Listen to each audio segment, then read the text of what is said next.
Good afternoon. Welcome to the show. I'm your host, Melissa Ridgen. Manitoba has the highest rate of kids in care in Canada. That's foster care, most of whom are Indigenous. The system is by all accounts broken. Kids are sometimes taken into care with little or no grounds. Kids who are indeed neglected or are abused are often warehoused with strangers instead of with family, or they're bounced from foster home to foster home or group home. Caseworkers have so many open files here that they can't keep adequate track of what's even happening with kids in their care. Yet that doesn't seem to stop them from taking more. And then there's the for-profit foster homes that are in the headlines for not noticing kids that are abusing other kids. Plus, strangers get more money for fostering kids than family members do for fostering. The tragic list goes on and on and on.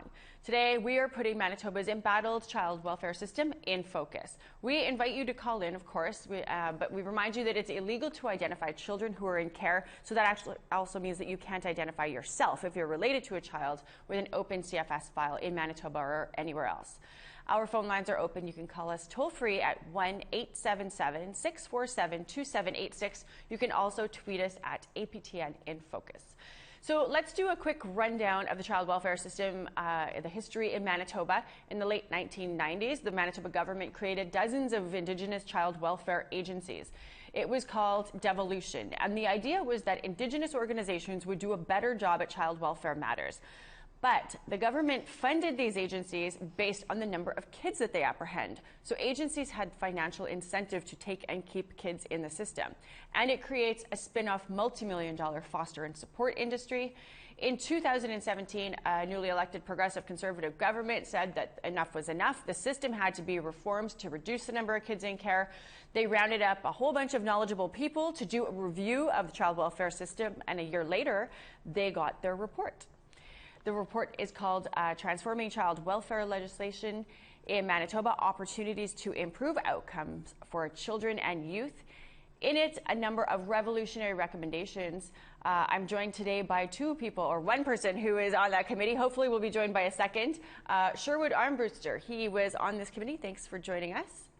Okay, so give us a little bit of history. What led you to this review committee?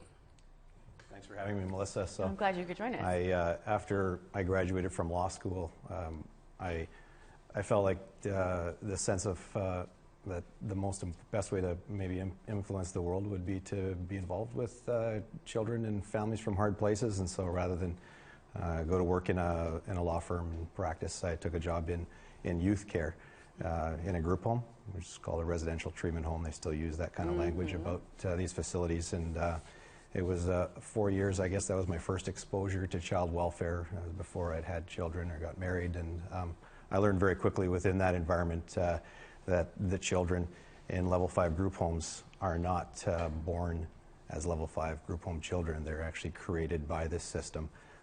Almost all of the children that I cared for had been in 40, 50, 60 placements, apprehension, continuous movement, failed reunification, reapprehension, moved, and the trauma that that process caused to children is absolutely devastating, expensive, and very costly on so many levels for our society as a whole. And that from there, I've worked in various fields in the nonprofit world and different places. And it was actually my wife who spoke one day saying, I think maybe the best way to be involved is to go upstream and to get involved with child welfare, with the care of babies, and not just caring for children, but caring for their mothers as well. And so we approached a couple of friends that we knew. Not just caring for the babies, care for the mother. Like how does the system not even look at that, right? Doesn't that seem like a pretty logical thing? If you care about the kid, you should care about the... And they say it. I do notice that there's a lot of lip service to that effect. We care about the families. Yeah, I don't believe you can care for children without caring for the parents, and vice versa. If we're going to go upstream, if we're going to use a cliche, break cycles, we have to widen our circles. We need a new definition of family. We have to broaden our view of family and of neighbor and of community. We've tried things like big government here in Manitoba. We've tried big business. We could arguably say we have both right now, big government, big business, or big industry. But it really is in big family and in getting to know one another. when you get to know the children, the families, when we get to know one another on an organic, on a level as human beings, we very easily fall in love. We very easily will do everything to care for one another as neighbors, but when we're ignorant of one another, it's very easy for us to vilify each other. That to some extent describes our child welfare system today in Manitoba, sadly, and tragically for many families and kids. Yeah, you're exactly right.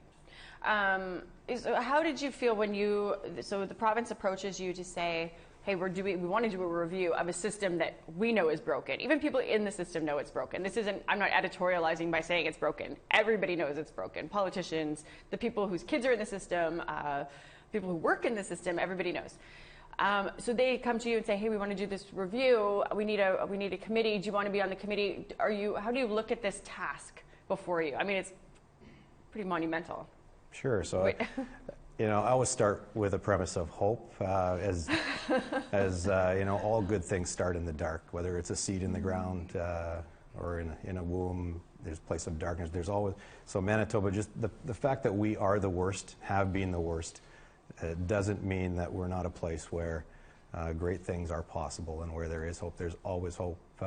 So when I was asked in the context of the new government, and the legislative review was launched as a foundation of child welfare reform, I was aware of the history. At one point I'd printed off a dozen or so studies that had been done in the past decade. If you add in the inquests and the Children's Advocate reports, Phoenix Sinclair reports, the pile was about 14 inches high of paper. I read them all, and there's about 600 or 700 recommendations in there, coming out of thousands and thousands of pages.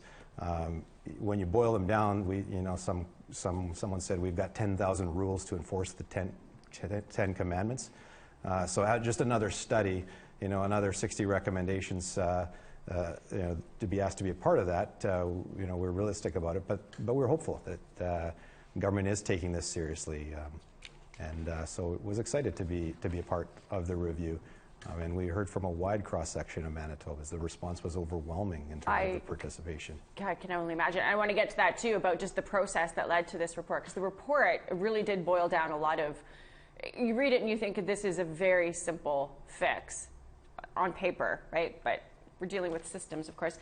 I had sat down with Sherwood this past summer, and I want to share some of what he had to say about the system, this industry, what led Manitoba to become kind of the worst, the worst jurisdiction for child welfare in this country, just based on per capita numbers. Here, let's take a look. Devolution to these agencies, whereby we replaced one broken bureaucracy with 28 broken bureaucracies. 28 broken bureaucracies might explain how 11,000 kids are taken from their families every year in Manitoba, 90% of whom are Indigenous and are taken by Indigenous agencies. Of course, some children legitimately need protection, but a great many aren't taken from unsafe or neglectful homes. But there is no accountability. We have so many agencies, so many individual actors. Even the basic processes or standards that would be in place, which would put the best interests of children at the center, are not being followed. And there's incentive to take children. These agencies are funded based on the number of kids in care. That's how the province funds them. More kids equals more money from the government. Kids in care means jobs. It means jobs for social workers, judges, legal aid lawyers, agency staff, authorities who oversee this industry. It's lots of jobs. And what the Legislative Review Committee found was that people in Manitoba were starting to question this multi-million-dollar system. Collectively, we still are the worst jurisdiction in North America when it comes to the care of children. What we heard from over 1,500 Manitobans, by and large, is that what the system is saying and what the reality is for children within the system, there's a disconnect. I don't believe that would be anyone's intention, but that is the reality and the outcome for thousands of children, sadly, within our province. Something not talked about enough is the push by many caseworkers and agencies to have children made permanent wards. What that means is that more money from the government for a child, and also no parent or family to harass these agencies. And it's additional job security for a lot of people until the child ages out. APTN InFocus talked last year with a former Manitoba caseworker who left the industry in disgust. a lot of people wanted to be permanent ward workers because it was quieter. And I can remember once a file coming in and someone saying, well, this is a slam dunk permanent order, it's going to be no problem, really easy file, so you lucked out on this one. There were some stories I heard of people cheering another permanent ward. I didn't see that, but I heard that. Yeah. The reality for most kids that are involved with the system, they end up becoming permanent wards, and they end up staying in the system until they're 18. Many of them tragically carry on to the court system. The government seems to have not figured out that it doesn't have a great track record at raising kids. And the Legislative Review Committee found that the government doesn't even know how many kids it's raising. Somewhere between 10 and 11,000 a year is the ballpark. We don't even know those numbers. We can keep track of numbers within other Crown corporations, but within child welfare, government struggles to even identify the number of kids in care or the number of times those children are being moved or being split up from their siblings. This system is so eager for more kids, they'll take them out of a mother's arms within hours of birth if they can. It's known as birth alerts. If you've been in care or if your kids are or were in care, your health file is flagged so that if you have a baby, the hospital calls a CFS agency immediately, and within hours, you'll get a visit from a child protection worker. They often apprehend babies from the hospital. The Manitoba Children's Advocate says on average, they take one newborn a day in Manitoba. The Missing Murdered Indigenous Women and Girls National Inquiry called for an end to birth alerts as science shows that it causes irreparable harm to both mother and child. So far, BC is the only province to have ended birth alerts. Elsewhere, these alerts have created a subculture of families operating under the government radar. Women are having children in secret. Foster parents, other, that are forming relationships with birth mothers are doing that in secret. There's underground railroads being created to keep kids out of this system. There's annexes to hide children from this system. Yeah. Reminds you of other atrocities in human history. Yeah. And it's here today in 2019. Critics say the residential school era never ended. It just morphed into the 60s scoop, which then morphed into what's being called the Millennium Scoop, and that continues today. We know that the separation of children from familiar caregivers, from mothers and fathers, creates brain damage. Yeah. Yet we can't seem to work together in a way. In fact, we're often threatened by, and funding mechanisms are set up in a way that incentivizes that removal and continued moving of children. The Legislative Review Committee recommended sweeping changes. So this document recommended legislative reform. So, to change the posture from one of, government's got this, we're here to protect, and not just protect. There are going to be times, sadly, where protection is required. For sure. But when there is intervention required, there must be accountability. In this world, to many families, there doesn't seem to be any avenue of appeal or any accountability on the forces and institutions that are apprehending children and splitting children up and moving them at record numbers. So somebody else who was on that Legislative Review Committee is Michael Redhead Champagne. He joins us today as well. Thanks for coming in studio. You do a ton of work with families who are battling this system. I'll ask you the same question that I'd asked Sherwood. What led you to be on this review committee, and what was your thoughts when you were approached to tackle something this massive?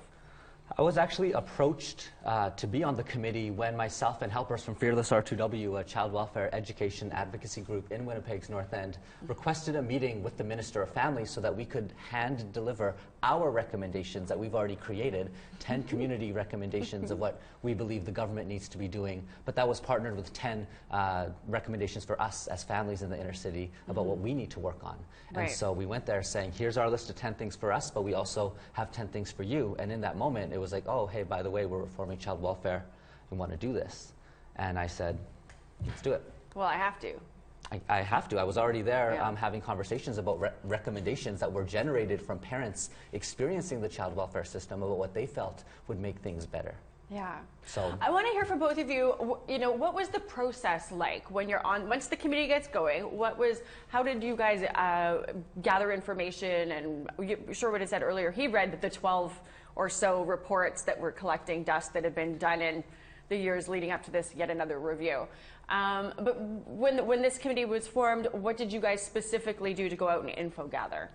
Some things that we did was we had an online survey, and we were able to have over 1,500 Manitobans participate in that. So that was really helpful. We also went to 4 different communities as well to have in-person meetings with people with expertise and lived experience. And we also accepted written submissions from folks that wanted to submit things in writing. So we tried to be as robust as we could in a very tiny period of time to try to, I guess, essentially repeat what was being said in these other reports, hopefully in a way that this particular government would understand. Well, I have to think that the people who you ask for their time and energy and their stories, and for them to relive the trauma that they've endured in the system, is there a reluctance when they look and go, why am I doing this? Because you guys have 20 reports stacked this high that nothing's been done with. Why am I going to take time out of my day to do this again and keep talking into the wind? Everybody says they want to reform child welfare. The NDP did it before the Conservatives did it. The Conservatives are saying it now, but nothing actually happens. It's almost like we'll say that, but the industry, you can't, to change it, you would be putting thousands of people out of work. Thousands. So how do you, as a government, make legislative changes to unemploy a large chunk of your society? Well, I think what's important... I don't know what my question was there. Well, I think what's important, what we have to think about is how many people are currently being employed by child welfare, by the child welfare industry in this province. And would we as a province and as families be better served if those workers maybe weren't part of the child welfare system, but maybe instead were part of a community response system. Right. Something we do at Fearless R2W as much as we can is we respond immediately to families when child welfare becomes involved, and we work with those families to document and create evidence of their good parenting, because we know that a lot of people, when they're raising their kids, aren't taking snapshots and documenting things along the way. But unfortunately, the reality of today is that that's what we have to tell parents, that we need you to get as much paperwork as you can, as much certificates as you can, as much programs completed as you can, whatever evidence, letters of support, anything that we can do to ensure that parents can prove and demonstrate that they know that their children need food and beds and safe places to be and recreation activity. Like, parents have to be able to provide one piece of paper for every element of life and care for these children. Before they've done anything wrong. Like, this is without doing anything wrong. It's like, before anybody comes saying you've done something wrong, start compiling all of the things you've done right. That is sick. Yeah, and one of the things that is really, really disappointing is that right now it feels like, at least from our perspective in community, is that there are less and less evidence needed on the child protection side before the agency will step in. And there will be all sorts of protection concerns, but none of which can be communicated to the parent so that they can work on them. None of which would be communicated to advocates so that they can support those parents in working on them. And so my question for the government, over 1 year after we delivered our report to them, is where are the annual updates so that we can ensure that this isn't another one of those reports sitting on a shelf collecting dust? Let's talk about some of the recommendations. Reforming the definition, we'll go through, I've got a little mini list of, there was, 61 recommendations? We've got just a snapshot of that. Reforming the definition of a child in need of protection in a way that distinguishes between safety and risk. Intervening differently in cases with an immediate safety threat versus cases that require prevention and support to improve a child's well-being. Focusing on protective services when a threat to a child's safety exists. Engaging families and communities when protective services are in fact required, and empowering family and community-based solutions and networks of care in cases of heightened risks. And transferring responsibility for prevention and early intervention services to non-governmental community-based organizations, which you just talked about. Get it out of the child welfare system. And to these community-based organizations that have proven track records and expertise in these areas. Integrating culturally safe practice assessments and decision-making into the system. You would think that that would be done because we have a whole bunch of Indigenous agencies. I hear from people dealing with those Indigenous agencies. It's still not being done. And another recommendation, establishing early proactive planning for young people leaving the child welfare system and better supports for them to transition to independence. Another one is, and I love this one, we'll talk about this a little bit more after the break, but ending birth alerts for girls and young women who are pregnant, replacing the system with a community-based and culturally appropriate services to better support the mothers and their babies.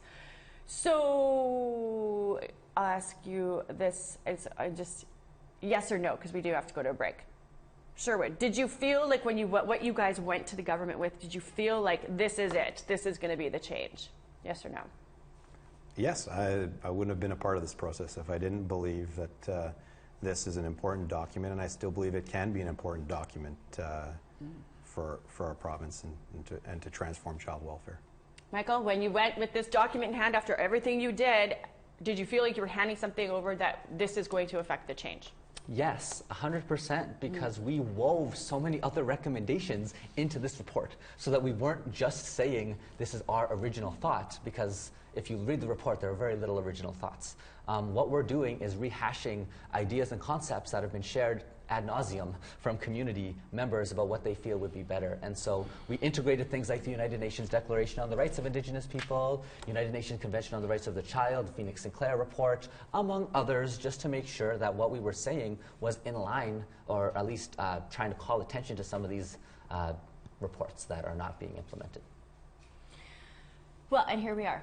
Well, we have to take a break. When we come back, we're going to hear from Manitoba's Minister of Families about what they're doing with this report and why change is taking as long as it is. Stay with us. On legislative changes as a result of the review that came out. Since then, obviously, we have C-92, the federal legislation that they're looking to proclaim in January. So the landscape is significantly changing when it comes to child welfare, not only just in our province, but across the country. Join our conversation now. Call in toll-free at 1-877-647-2786. Like us on Facebook on our APTN News page. Follow or tweet us at APTN InFocus, and send your thoughts to infocus@aptn.ca.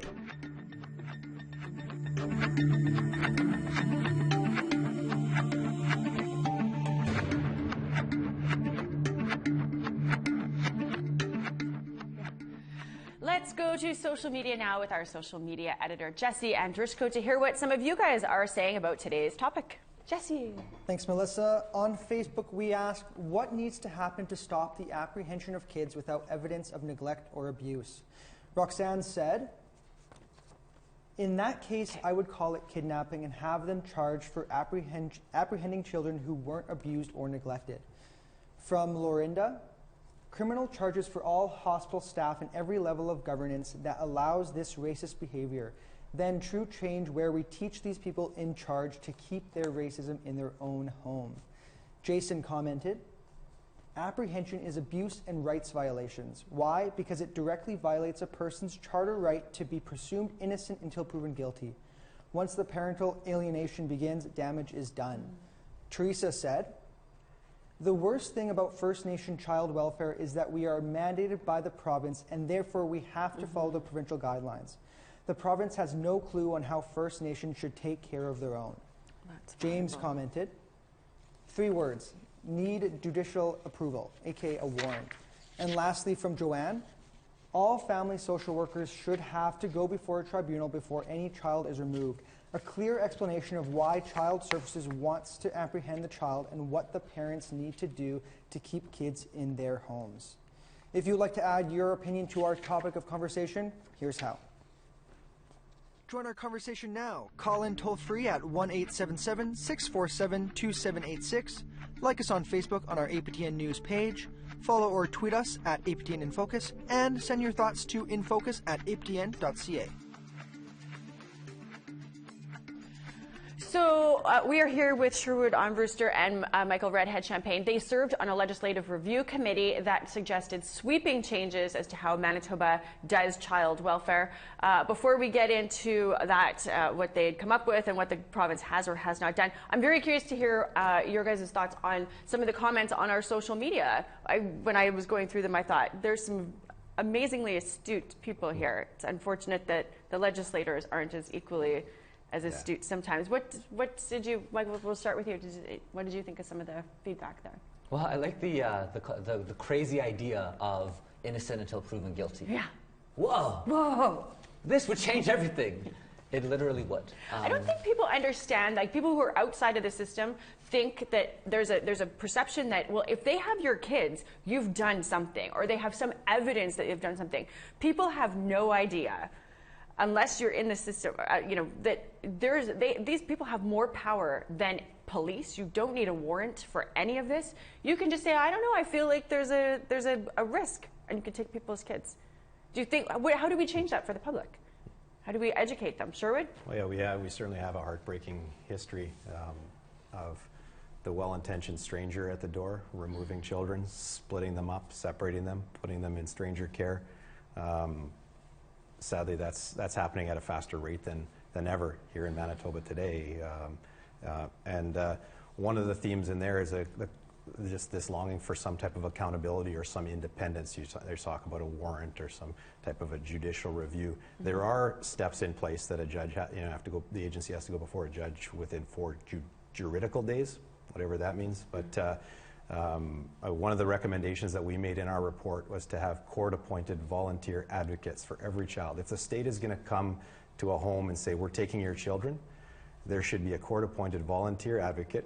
Should not be viewed as a threat by the system. This is someone to go alongside the social worker that will have a relationship. It could be an uncle, could be an auntie, could be Michael, on the Fearless R2W. We met with a number of groups that are doing that are providing that kind of grassroots in a big brother, big sister type of a concept, to have a court-appointed volunteer advocate, because often when the agencies go before the judge, there is only verbal testimony. There is no evidence being presented. Like with a warrant, you'd have to provide a prima facie case. You'd have to, there'd have to be some type of an evidence. So the presumption is weighted heavily the other way. So court-appointed volunteer advocates would be a beautiful way, a real easy thing that would be welcomed by the community on the theme of welcoming the community back in and changing the posture of our child welfare system. So we went to look for answers. What's the province doing with this report? We went to the Manitoba Legislature to talk with Families Minister Heather Stephenson. The first question we asked was, why little to no movement on these recommendations? The minister said that it's futile to make changes to provincial legislation when this new federal legislation known as Bill C-92, it comes into effect next month. So we went to find out what they plan to do with those changes. I have serious concerns with what's happening here. There's no plan, no vision, no accountability. They're not reaching out to provinces whatsoever. I've spoken to counterparts in other provinces as well. There's nothing, no indication about what kind of funding will be around this. So there's a lot of unknowns right now, and it is precluding us from moving forward with some of our child welfare changes in the province. So, and two significant changes in that report: ending birth alerts. We wanted to know, the National Inquiry had said the same thing, end the birth alerts. British Columbia has done it. Is Manitoba going to do it? And what have you done as a minister to de-incentivize taking these kids? Here's what she had to say. We have significantly changed the practices within the birth alert system, and so there's been a huge reduction of those. Do you know the numbers? We can get you some of them. Yeah, we can get the numbers for sure. But it is something, obviously, that was recommended in the legislative review, and we'll continue to look at those recommendations and see. We will be bringing forward legislation at some point once we see what the landscape is going to look like around C-92.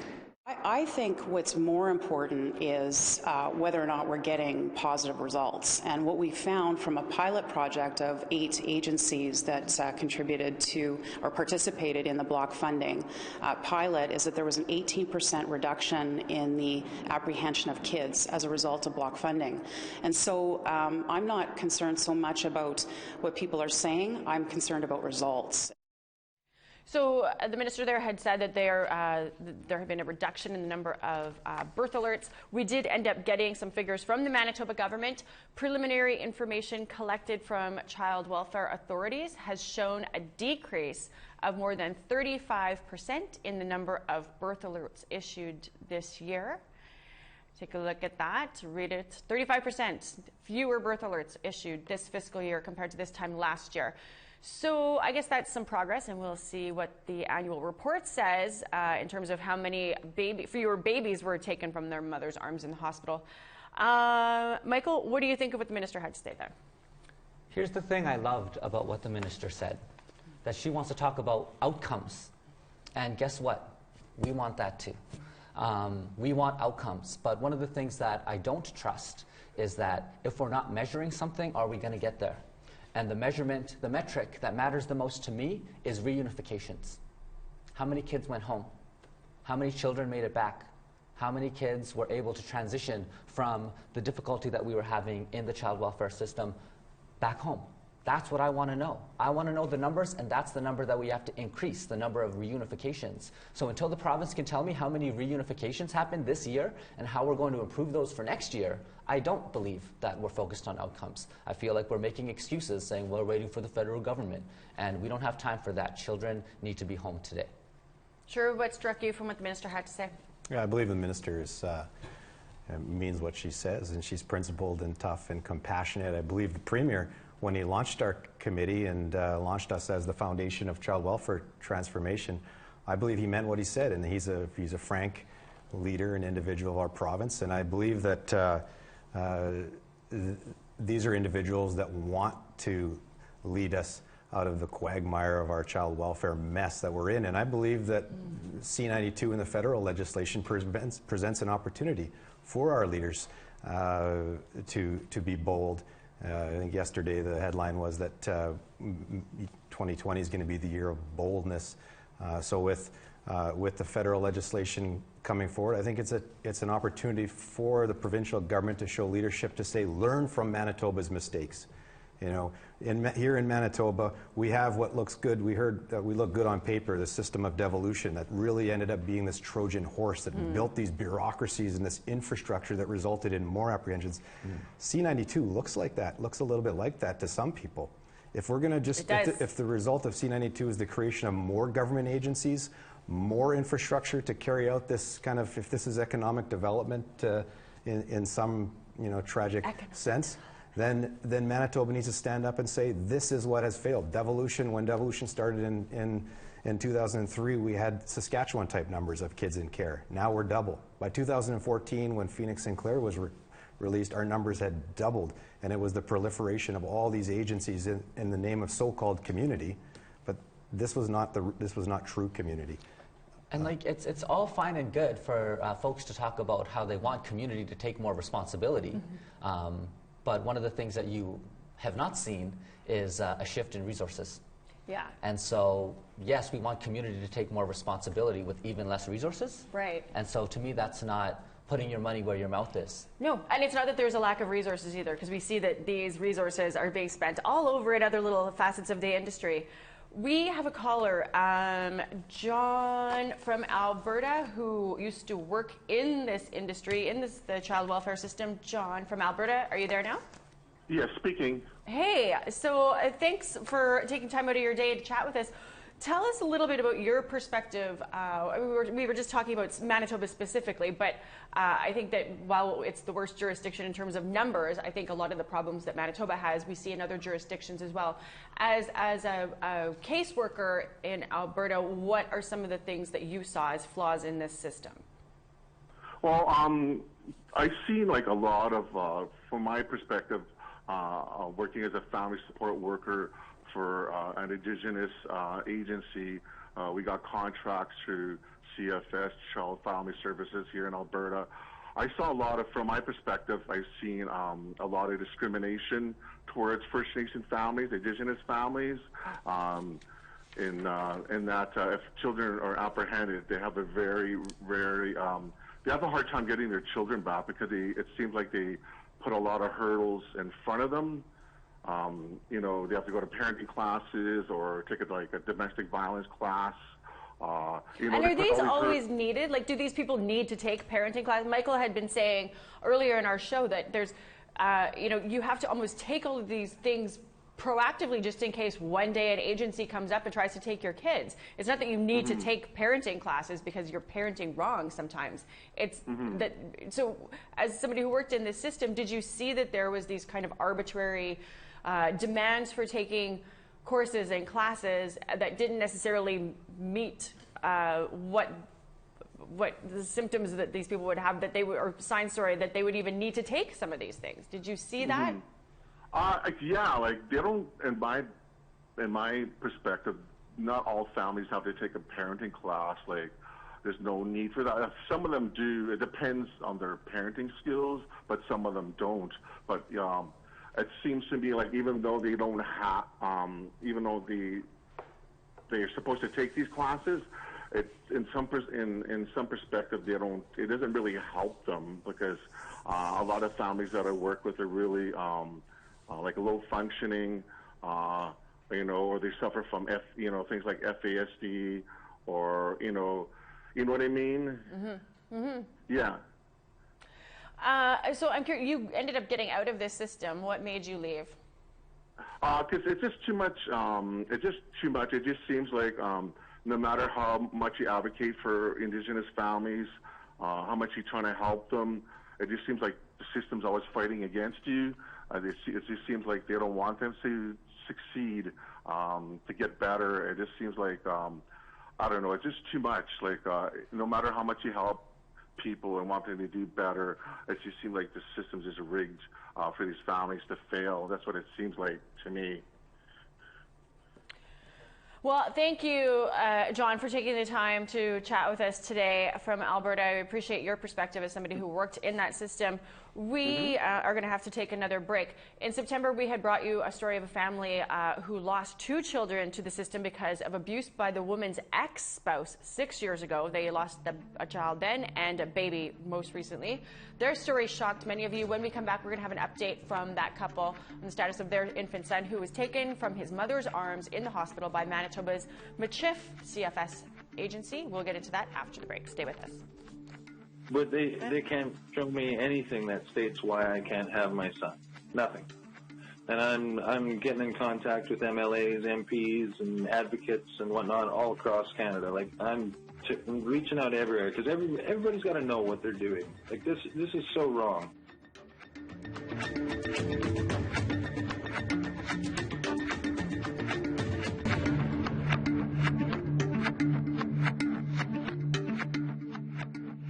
Today we're discussing child welfare, and we've received a lot of comments on our social media. Jesse Andrushko, our social media editor, is back to share some more of what you had to say. Thanks, Melissa. We had a lot of feedback on this topic like we always do when we discuss family services and child welfare. Another question we asked online, will the overrepresentation of Indigenous kids in the child welfare system be resolved by Bill C-92? Why or why not? Okay, well, From Vaughn, heck no. This just shifts the industry onto Indigenous people to benefit off the apprehension of our own kids. Eileen said, our own people have been brainwashed into believing and following the colonial crap and legislation. Justice commented, no, Bill C-92 goes against so many rights. Lastly, from Patricia, if leaders took this serious and the CFS workers, it will work. If you would like to join our conversation, here's how. Join our conversation now. Call in toll-free at 1-877-647-2786. Like us on Facebook on our APTN News page. Follow or tweet us at APTN InFocus. And send your thoughts to infocus@aptn.ca. Thanks, Jesse. This fall, we brought you a story of a Brandon, Manitoba couple fighting MCHIF Child and Family Services for not 1, but 2 of their kids. The first was taken after someone shook her when she was just 4 months old. Nobody was ever charged with hurting the baby, but the mother, who was in an abusive relationship with the baby's dad, was charged with failing to keep the girl safe. So she was taken by a CFS. The dad was only charged and convicted of harming the mom. So the mom leaves the abuser. MCHIF CFS still would not give her daughter back. For 6 years, she fought and still only had visitation. Eventually, mom found herself in a loving relationship with another man who has 3 other kids that he's raising with their moms without incident. When they found that they were pregnant last year, the couple went to MCHIF CFS to make sure that the agency didn't show up at the hospital with a birth alert, which we heard about earlier in the show.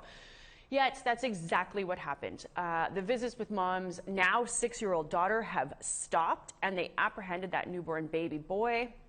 They have fought an uphill battle to get both kids back, to no avail. I spoke with them earlier about what's happened since they were on the show.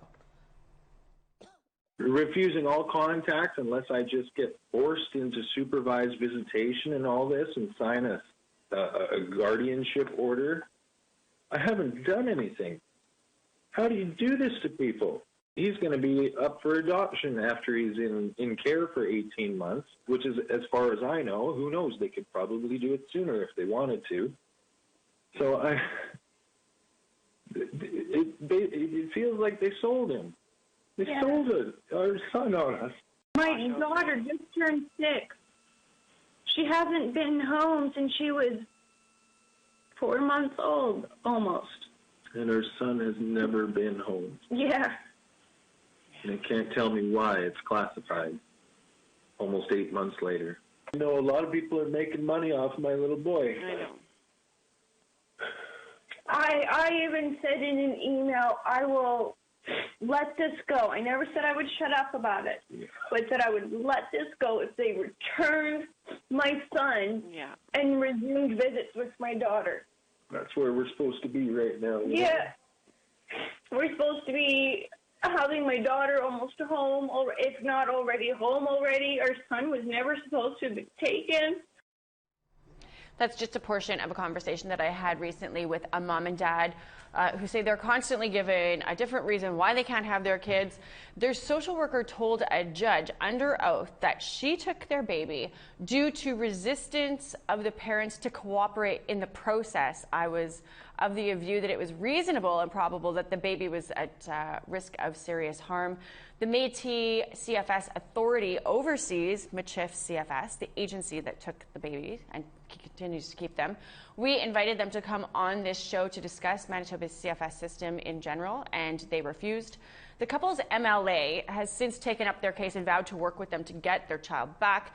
He's met with Minister Heather Stephenson, who we'd heard from earlier in the show. We here at InFocus are going to continue to follow this family's situation, and we are going to attend family court with them in January. So we'll keep you posted on what's going on. So how do you guys both feel? Sure, we'll start with you.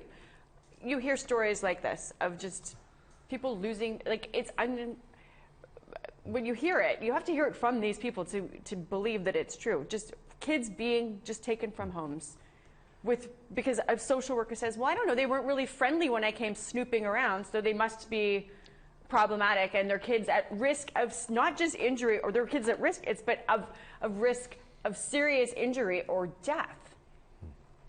It's a nightmare, and sadly, this is not a first time. And even with Phoenix Sinclair, that was the first time that kind of a story was told of the system's failure to care for a child. Is that what it is? Is there a Phoenix Sinclair effect that's caused all of these quick grab as many kids as you can, better safe than sorry? Is it the Phoenix Sinclair effect? Arguably, we've built today's child welfare system. Phoenix Ted Hughes said it's everyone's responsibility. On the positive side, I found this is everyone's opportunity to get involved. Everyone can do something. When you hear a story as terrifying as that, there's not sure there's anything as terrifying as the separation of a baby and a mother, and the nightmare and the trauma. Even Paleolithic cultures understood that this is damaging, that this is child abuse. When a child is moved from a safe place, when a child is separated from a long-term caregiver, from mother and father, and repeatedly moved, you are creating permanent, lifelong, devastating effects on a child's brain and causing trauma that is, I don't want to say irreversible, because I know there's always opportunities for healing, but there needs to be safeguard, there needs to be protections in place to stop this, and for there to be accountability when there isn't. On the other side, Paleolithic cultures also understood that every child just needs a reliable source of love. So it's astonishingly simple. We talk about, some of the presentations, the most compelling presentations to me were the presentations from the group that Michael's with, from the survivors of children that have come out of care, that have been in care. And so if you listen to a child, Dr. Cindy Blackstock will often say, listen to the children. They'll tell you what a good society looks like. We took Phoenix Sinclair Inquiry and we built a system based on the worst case scenario. Right. We find out a child's been kept in a dog kennel and treated like an ashtray, and now we've got 10,000 more rules and regulations that every child has to be kept in this type of thing, and all these do's and don'ts. And so now all of a sudden nobody qualifies to be a suitable. It's not even any do's, it's only don'ts. Mostly don'ts, you're right. It's only don'ts. Yeah. People don't even talk about what parents can do. In a particular family that I'm working with right now, the children have become permanent wards, and as the father is trying to get them back, the agency's response is, oh, we don't know the dad. So what we've been doing is providing evidence, meeting with the social worker on a regular basis, doing all the programming that they recommend and more. But does it occur to them that they don't know the dad, and that's a good thing? I always thought that when child welfare doesn't know the parents, it's because they're generally doing a good enough job that they don't need to know that parent. But that's not the case anymore. Now, if child welfare doesn't know with evidence that you're doing a good job, that's enough of a reason for them to come and remove the child. They presume you're doing a bad job. So, evidence, evidence, evidence. Write it down. I What a terrible thing to say to parents, hey? Like, what? Like, if you really care for your children and you don't want this terrible thing to happen to you, you have to take documentation of the good things you do for your child. Take pictures when you feed them. Make sure you're taking pictures of any activities and recreational things that they're doing. Make sure you're talking about how you're providing love for them. You're supporting their mental health. You're supporting their wellness. You're talking. You know it's important to talk to children. Like, these are the basic things that parents have to provide written evidence from an authorized source. Right? I'm not an authorized source often in many of these cases, and so what these parents have to do is go to the for-profit, often individual or agency that has been contracted to do family support services, and that for-profit individual ends up calling all the shots 100% of the time, and we know that they are actually benefiting significantly from the separation of these families. And it's very frustrating that responsibility is being shifted onto these for-profit individuals as opposed to back onto the family. And so now it's really, I don't know, there's just so many people and families that I'm working with right now that have seen delays in their case because there's not enough room in these limited for-profit services. And if you're not able to get into the particular one that the whole agency says you have to be in, then you're going to be put on a wait list. Then you wait. And you will wait as long as the agency decides. As long as the agency decides. And they don't care that while you're waiting to get into a parenting course that you don't even necessarily need to take, they just said take it, not because you're a bad parent, but because we've decided you need to have this course, that those children are staying in care. Is there a disconnect by these caseworkers that every day that ticks by is damaging this child? There's 100%, and the parent. There's 100% of a disconnect between what's happening with social workers and their supervisors. I met with a mom, another advocate, a supervisor, and a social worker just this past week. And because there was a conflict between the parent and the social worker, visits got canceled for that family. Because the social worker can't get along with the parent, now that's a reason to increase the family separation. And so that's extremely problematic. And when I pointed out how problematic that was, they said, oh yeah, that actually makes a lot of sense. But part of why the conflict is because after the visit, when the mom is trying to care for her children and say goodbye, that's when they come to give her feedback about the visit. Say, this is what you didn't do, this is what you didn't do, this is what you didn't do. She doesn't take it well. And so obviously, one of the things I had to say to those workers is, do you understand human development? Do you understand how human beings and emotions operate?